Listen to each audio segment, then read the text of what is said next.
మాజీ మంత్రి BRS senior నేత టి హరీష్ రావు మరియు మాజీ డీసీపీ రాధా కిషన్ రావులు తన ఫోన్ని ట్యాప్ చేశారంటూ రియల్ ఎస్టేట్ వ్యాపారి చక్రధర్ గౌడ్ పంజాగుట్ట పోలీస్ స్టేషన్లో ఏదైతే కేసు ఫైల్ చేయడం జరిగిందో ఈ కేసుకు సంబంధించి తెలంగాణ హైకోర్టు కీలకమైన తీర్పును వెలువరించడం జరిగింది.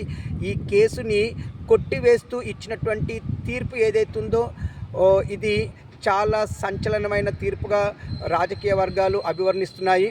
దీనికి సంబంధించి ఎందుకు కొట్టివేశారో కూడా దీనికి సంబంధించి హైకోర్టు వివరణ కూడా ఇవ్వడం జరిగింది.